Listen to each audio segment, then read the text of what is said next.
These cars that I've had take me right back to when I was a young bloke. I can remember driving along in my father's 1932 Nash, standing up in the back seat looking out the back window, and I saw an MGTC come up behind me. I was probably 5 years old or something, and ever since that day I wanted an MGTC.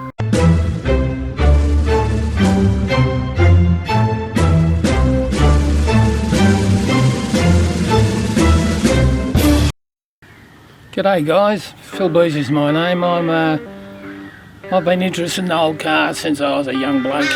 I'm well in my 70s now. This is my 1930 Austin 7 Meteor.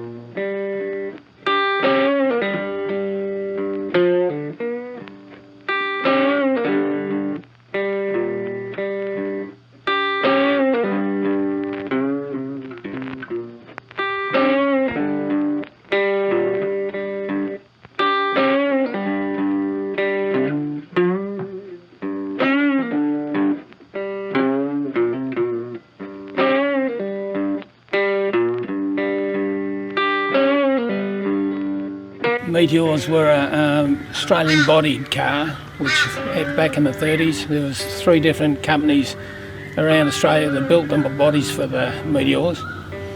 The Poms didn't like it, but that was their problem. And, this one I created as my barn find that I never found.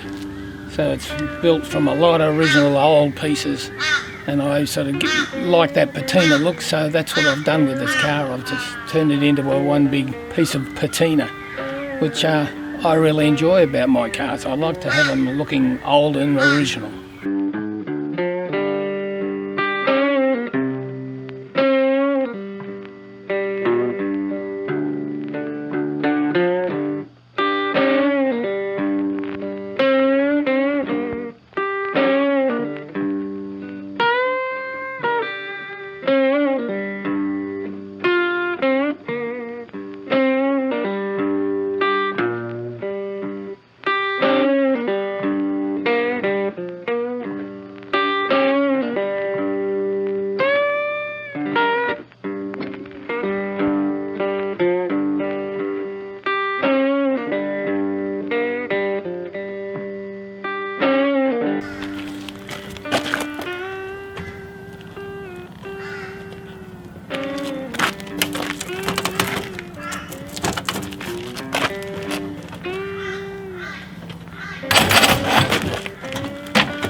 These cars that I've had take me right back to when I was a young bloke.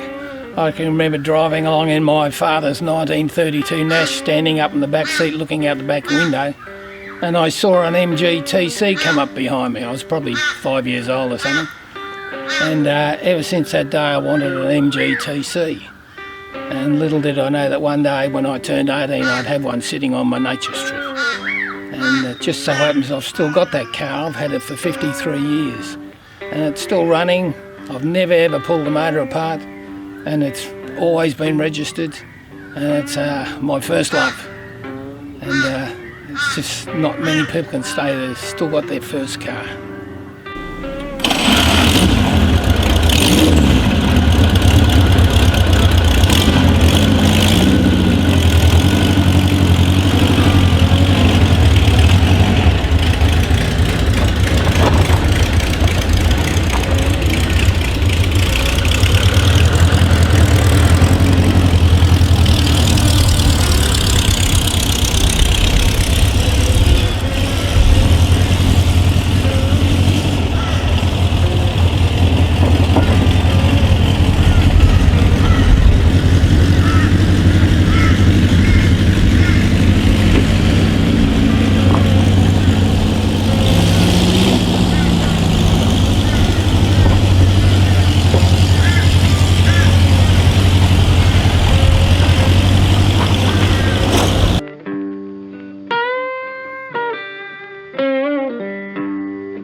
don't build cars, I don't restore cars, I just like to create them. They're more of a working sculpture to me, an ongoing sculpture, and I just change things.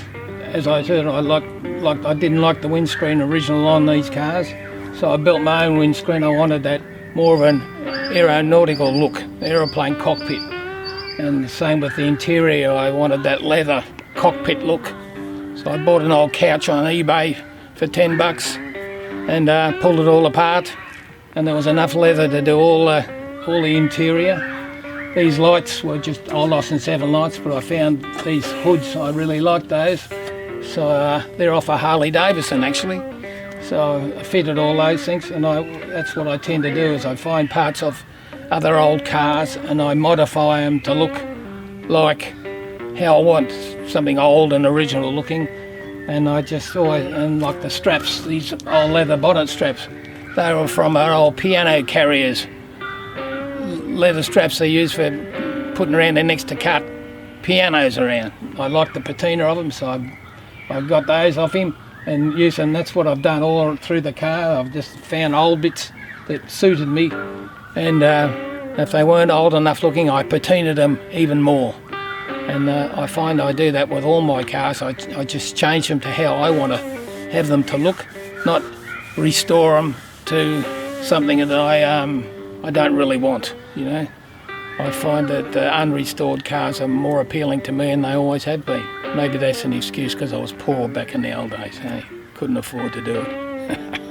There you go.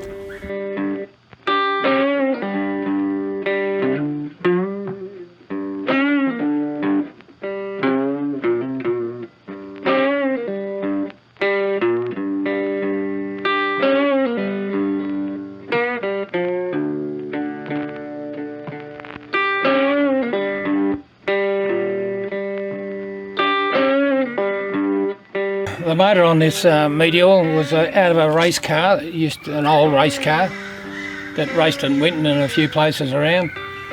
I bought the car, and the car was just a nothing body. It was just a little race car.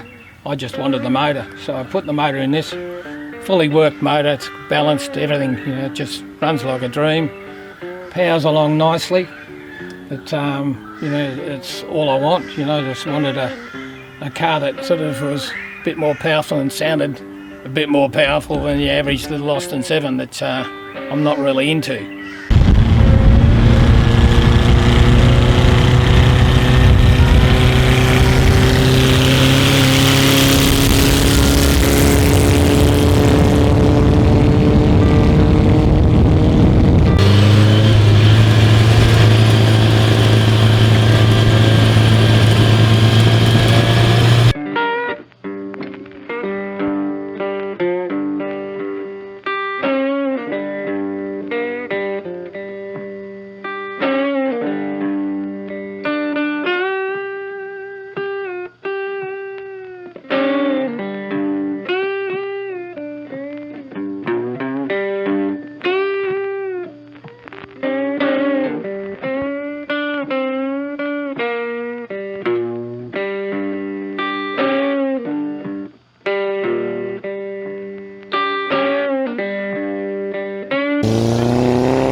One of the things I had to do with the alternator, which these are normally 6 volt, these cars, I had it changed to 12 volt years ago, just so to run lights and whatever, start a bit easier and all that sort of thing. But I had so much trouble, and by the time it cost me about $1,000 in electrical fees for the guys to keep trying to fix it, I got sick of that and went and bought myself a $100 brand new alternator, and I put it in the footwell of the car and I run it off the tail shaft. Much to most people's amazement when they look in there and see a alternator sitting there with a fan belt going down to the tail shaft. Well, I figured that solved the problem, and it does. Only time it doesn't charge is when I'm not moving. So I've solved my problem, saved a lot of money. So that's the sort of thing I like to do, just think outside the square, and I'll find a way of solving a problem without having to go down a different route.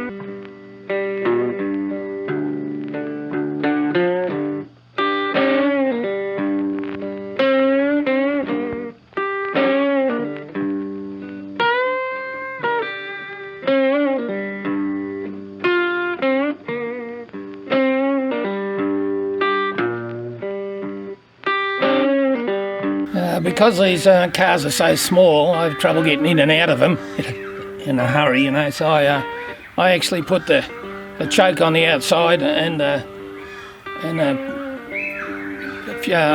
oil gauge. So as when I'm starting the car, that's the most important thing, is to be able to get to your choke and check your oil. So I put it all on the outside of the car. So I start my car from the outside and then jump in, otherwise I'm in and out trying to check things and start it and all the rest of it. So I bypass that by starting my cars on the outside. So much easier.